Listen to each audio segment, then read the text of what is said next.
It's that time of year again, where I'm here to talk about the games that were criminally overlooked during the year. And I mean criminally overlooked. This year's criteria is having less than 1,000 reviews on Steam or the equivalent platform, which isn't that many in the big picture, but many of these games haven't even gotten to the 500 review count. But let's keep this intro short. These are the top 20 overlooked games of 2022. Number 20. Tinykin. Dubbed an indie version of Pikmin, that's correct and not at the same time. It's a more child-friendly version of an adventure game with a Pikmin minion element, and it's cute and does a great job in being engaging but also relaxing.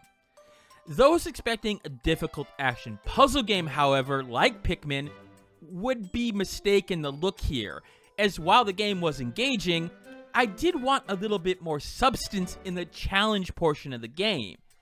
Nevertheless, I had a good time with it, and it's still worth playing. And it's a good game to play with your kids. I just enjoyed the games that are on this list even more. Number 19. Potato Survival. Potato Survival is dumb. It's a simple story-based progression game where you are stuck in an apartment with only potatoes to eat and have to manage your day in order to survive 21 days in a row. The gameplay isn't exactly thrilling, so why play this game jam game? Well, it's just frickin' weird and made me laugh a bunch.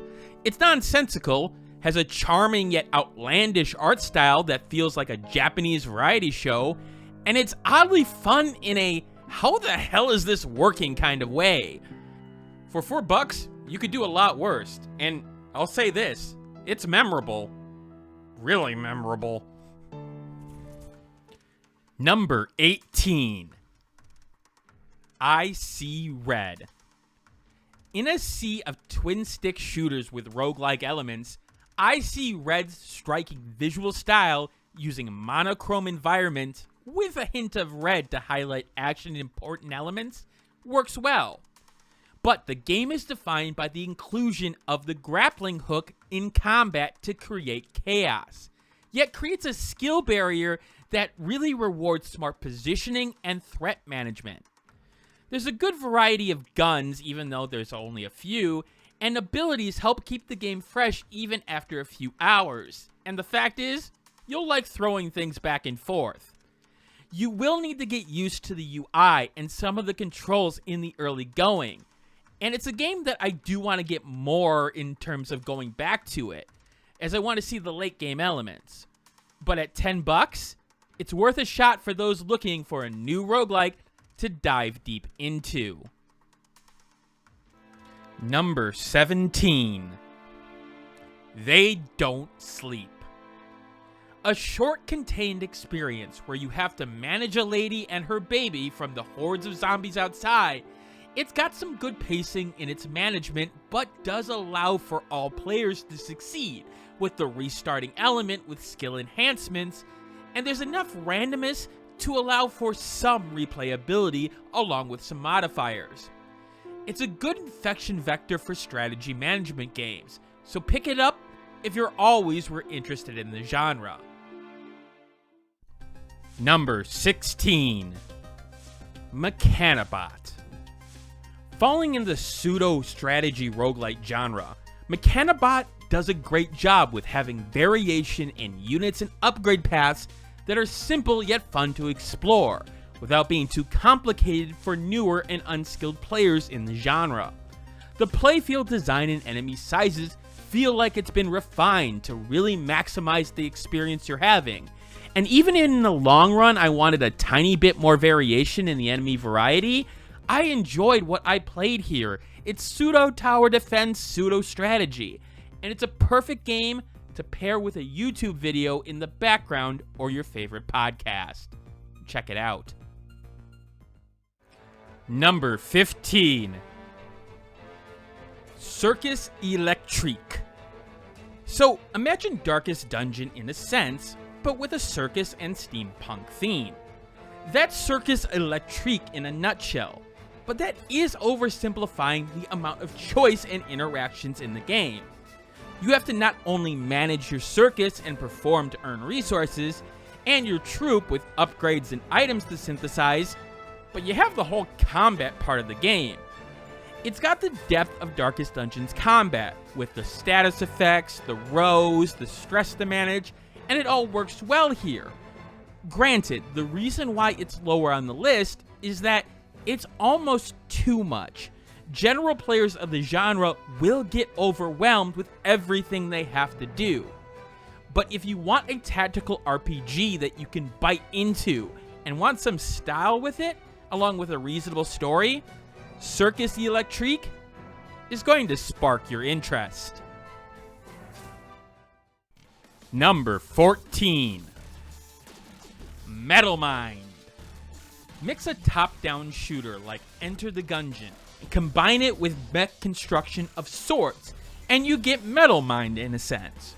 Sure, the gunplay is what you'd expect in the genre, but the fun of the game is finding the upgrades, applying them to your mech, and seeing what crazy combinations you can get next. A rocket launcher with a cat laser gun while on tank treads? Why not? Sure, the game's UI and tutorial is a little bit rough, but there's a lot of depth to the combat here. And one of the only reasons that it's lower on the list is that I didn't play enough of it. I mean, look, I'm the indie guy, I play a lot of games. Just look at this image. I should have played more of this, however, but luckily for you, I'm streaming a day or two after this video goes live, so you can see it live. But yes, if you like Enter the Gungeon, take a look at this one. Oh, and that's over on Twitch, by the way. Number 13. No Place For Bravery. Here comes my yearly, yeah, the game has a mixed rating on Steam, but don't let that off-put you from taking a look at this one. The game suffered from a weird expectation of being a 2D Dark Souls, but it's nothing like that, but that's a good thing. There is deliberate combat that focuses on positioning rather than an over-reliance on dodge rolling and dodge block type actions. Putting yourself in the right position is the most important thing here, and it works rather well from a combat perspective. You need to learn patterns and you will die a bunch, but the hill that you have to overcome as you learn little details does feel rewarding, and the game does put it along with a story that has intrigue, even if it's a little confusing at times. The dynamic of Thorn and his family does keep you interested with its twists and turns, and the game does have some beautiful shots through its play session. Now, does one particular element stand out over another? No, but the game is a good side dish for those liking deliberate combat. And I'm going to be honest, I'd rather play more of this than Dark Souls. Number 12. Justice Sucks. A collection of different objective-based levels ranging from stealthily rescuing your family to annihilating everything on the floor, Justice Sucks will have you rooting for your adorable little Roomba while appreciating the cartoon mayhem. Its short yet contained level goals keep things fresh as the game sprinkles in little abilities and environmental hazards to really reward creative thinking. It's goofy in all the right ways in its presentation, and stuff like the vocalized music that comes out of nowhere will get you laughing and smiling alongside your robotic friend. Even if you don't like stealth games, this one may break the mold for you and have you poking your own robotic vacuum to see if it can mysteriously act as your own security system. Number 11. Soulstice. Of all the games on this list, this one may be the one that will be the hardest to sell you on for picking it up. This list is filled with games from $1 to $20 mostly, and this one stands out like a sore thumb at being $40. I know that's a hard sell for many people in the indie space, especially for a development team that no one has heard of. For many, it'll be hard to justify this over buying something like Bayonetta 3. Yet Soulstice sets the stage for a reasonable entry from the developer Reply Game Studios, thanks to a substantial combat system that has a good variety of weapons and abilities to play around with in a skill tree, but some good different enemies in the early going to put your hack and slash skills to the test alongside Devil May Cry and Bayonetta. Some people may be reminded of the anime Claymore here, and while I never saw it myself, I do like the intrigue and lore behind the story of our main heroine and the pseudo-curse blessing that she has to deal with. Sure, the story doesn't exactly get to the level of some of the big AAA titles, and yes, the game does start to suffer in the back half with bullet sponge enemies. But just playing around with the combat never got old to me, and made me think of some of the best games in the genre. For that alone, it's worth a play, and while you may want to wait for a price drop, it's still worth your time in the end. Number 10. Epiphany City. When looking at Epiphany City, you may see a game that isn't very flashy and doesn't have the most complicated of puzzles. But it's a game that shows the heart and soul of its creators, telling a story about young Lily and the hardship she's endured in her life, while adding a superhero element to discovering the power to manipulate the world. Sure, the game is a puzzling adventure, and it's clever in its solutions at times, but it isn't the main attraction. It's Lily and her story, how she is a young girl becoming the hero that she wants to be. And it feels like a game that comes from personal experience, bringing the feels in several ways, but also doing well in the comedy genre. Is it a world beater? No, there are plenty of other games that are better in story and puzzling, but it is an uplifting game, and a game that will give you a new perspective on life. And sometimes, a game, all it needs to do is that. Number 9. Eyes in the Dark, The Curious Case of One Victoria Bloom. I never got a chance to make a review on this one, which is a shame because despite several reviews indicating that it's nothing special in the roguelike genre, I have to disagree, at least at the start. Yes, it's a little bit on the easier side, and yes, it's not exactly terribly long in the genre.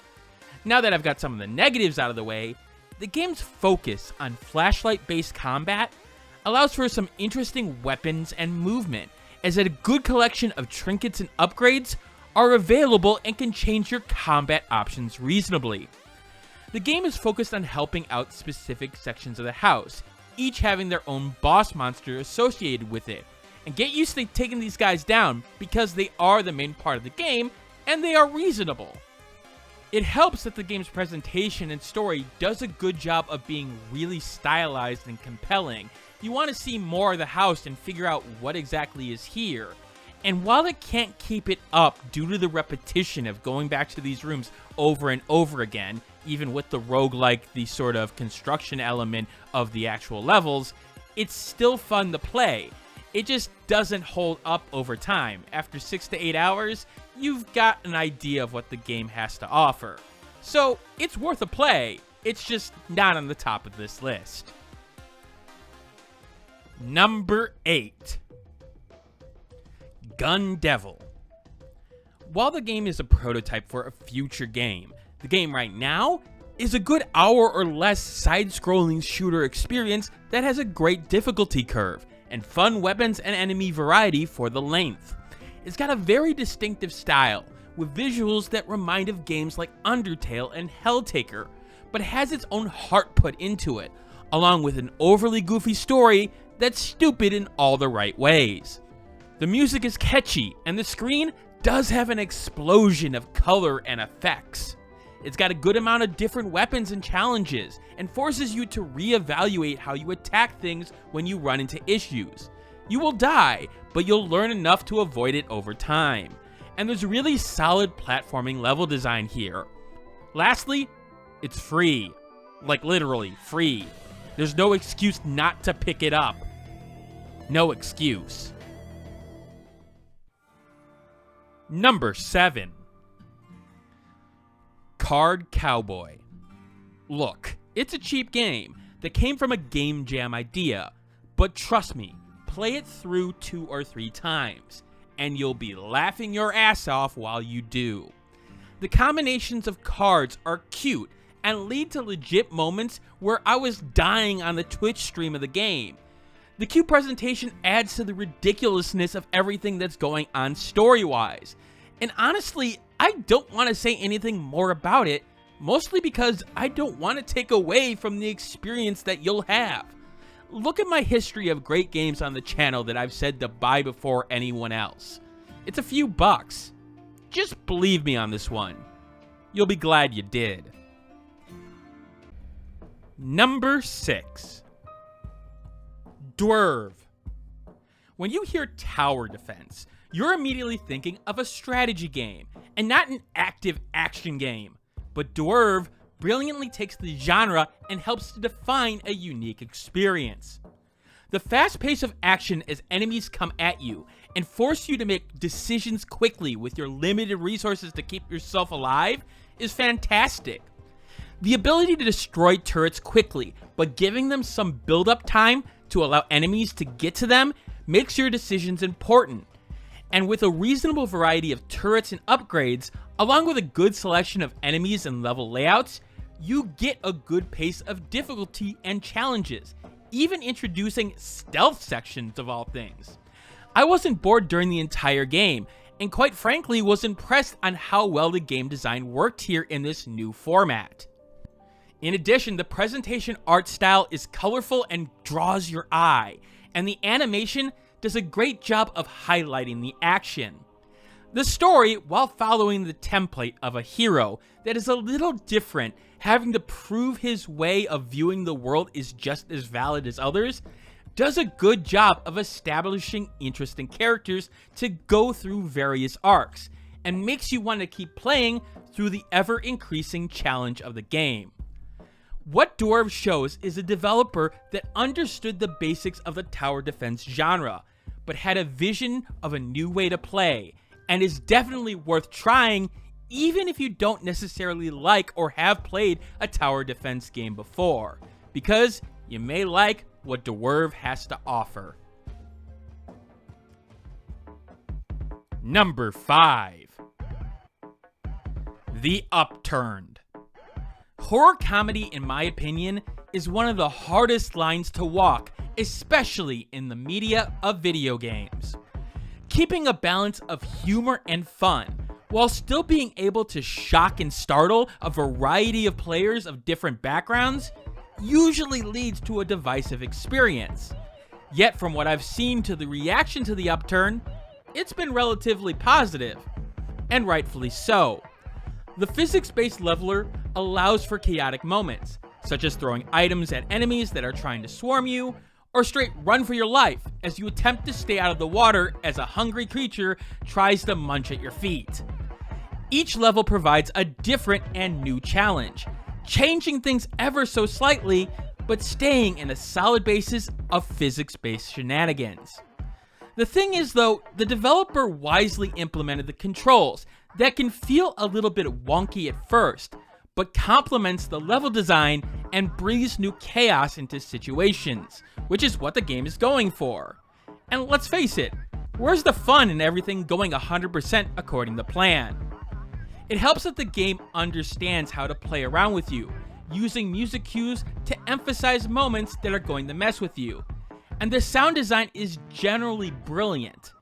The offbeat humor hits a reasonable variety that not only kept me laughing, but had me legitimately busting over my gut at times.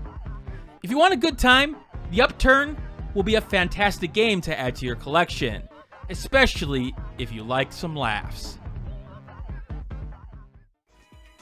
Number 4. Freedom Planet 2. Admit it, either you didn't realize that this came out this year, or you thought there was no way it could be on this list with 1,000 review cutoff. It came close, mind you, but then again, the original has under 3,000 reviews, despite the fact that it's a fantastic game that I would consider somewhat of a classic. I've done a game design video on it, for God's sakes.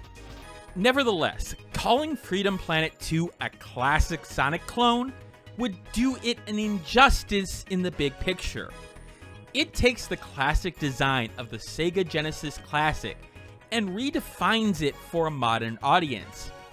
Jumping from platform to platform with good momentum is one thing that the game still does well, and yet it feels a little bit more expansive in terms of different pathways to go on in each level. Exploring how to get through a level was half the fun of the game, and playing as different characters with similar yet different abilities allowed for some good replayability of the game. I also like that the story does build out this world. I love the characters and the new crisis here. There's a lot of variety built into the game with the combat and different paths to go, and the bosses are a great challenge 90% of the time, with a frustrating one here and there. Now, it was possible with time that this could have been number 2 on this list. Number 1 was not getting knocked out. But it also feels a little bit too packed at times. Almost like the amount of content stretched a little bit too thin. But if it's fun platforming you're wanting, Freedom Planet 2 is a must-have. Number 3. Grapple Dog. This one re-surprised me. When I played it originally, I knew it would be on this list, but probably solidly in the middle. It was a great platformer with the grapple gimmick, with a cute and colorful presentation that really drew your eye. But the thing is that platformers tend to be overlooked in general. There was just a lot out there, and I thought it'd start to fizzle out as I would play more of it in terms of challenge. Yet, when replaying it to determine the position on this list, I started to find even more that I liked about the game. How it's a platformer that punished being reckless and impatient that many games in the genre don't, yet still reward precision thanks to the controls being perfectly balanced and how you could get yourself out of trouble in some cases, but that only went so far until you threw yourself into a pit. Rediscovering how the game had a natural momentum with your doggo that you had to adjust depending on the situation, being familiar yet changed slightly even with a slight moment of hesitation. There's a good challenge here, and yet I feel the game is accessible to new players, as those taking it slowly will still find success in the tortoise kind of gameplay. Of all the games on this list, it's the game that I sort of want to go back to and do a full review on, because, quite frankly, I don't think I've seen everything it has to offer, and it's number 3 on this list. If you want that, leave a comment in the comment section below. But regardless, Grapple Dog is a great platformer, and may be even a game that will draw in anti-platformer fans. Number 2. Fashion Police Squad. Putting a fantastic, unique theme on a solid gameplay experience is usually going to get a game noticed. Even more so when it's reviewed generally positively by a big reviewer, such as Zero Punctuation, aka Yahtzee.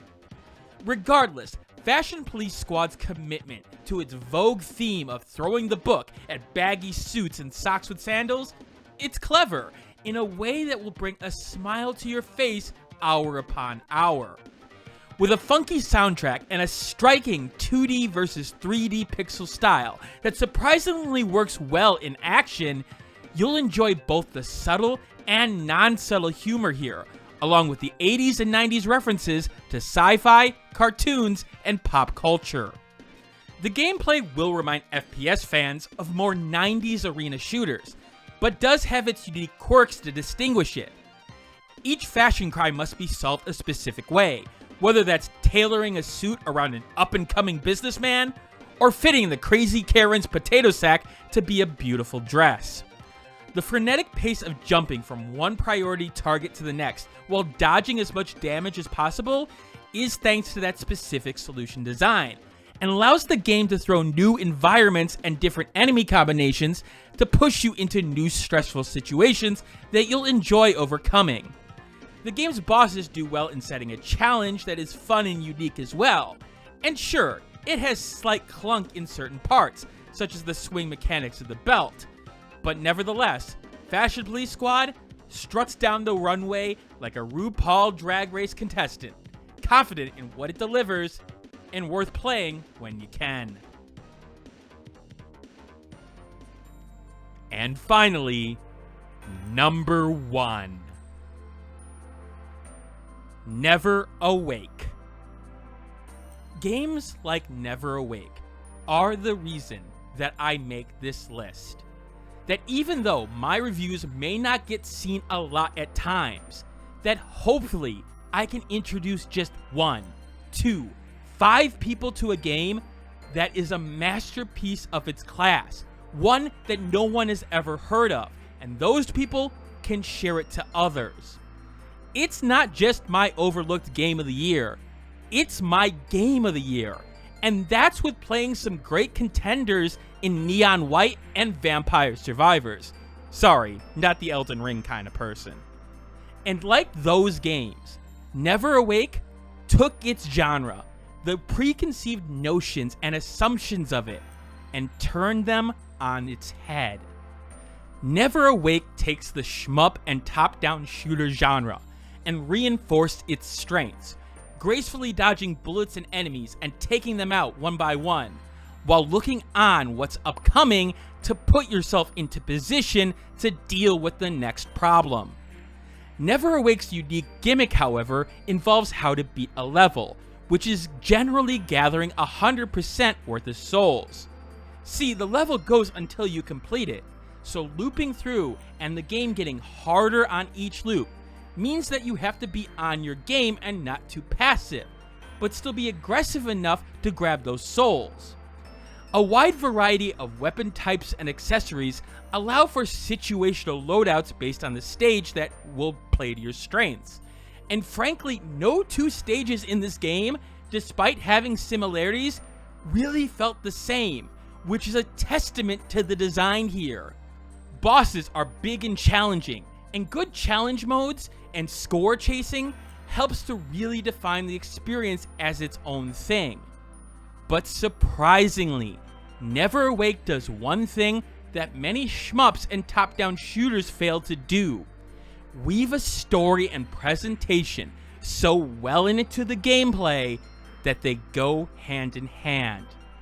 The idea of fighting within the imagination of a little girl, her interpretation of the world around her, it's fantastic here. It's inspired and just wants you to play more to see what's next around the corner. Just taking moments to see the imagination of this development team. How the small, yappy dog turns into this terrifying, snapping dog that won't leave you alone and will chase you relentlessly. Or playing off the fears of going to the dentist, the teeth, the gums, and how the dentist is this sort of overlooking figure that has this mysterious element around him, but you're just scared just because he's there.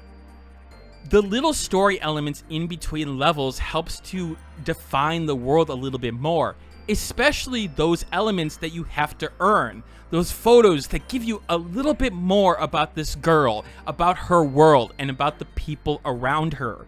You just want to learn more and more, and just want to see what's next.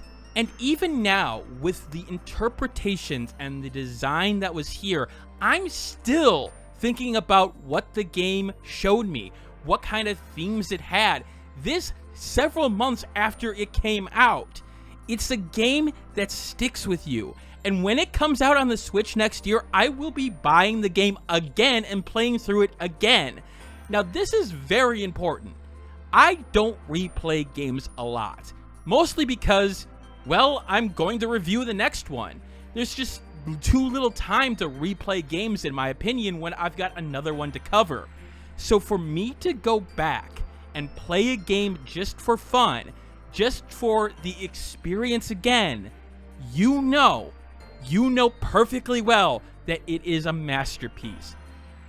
it is up there with the Valhallas, with the Wonder Songs, with the Virgo versus the Zodiacs in terms of quality.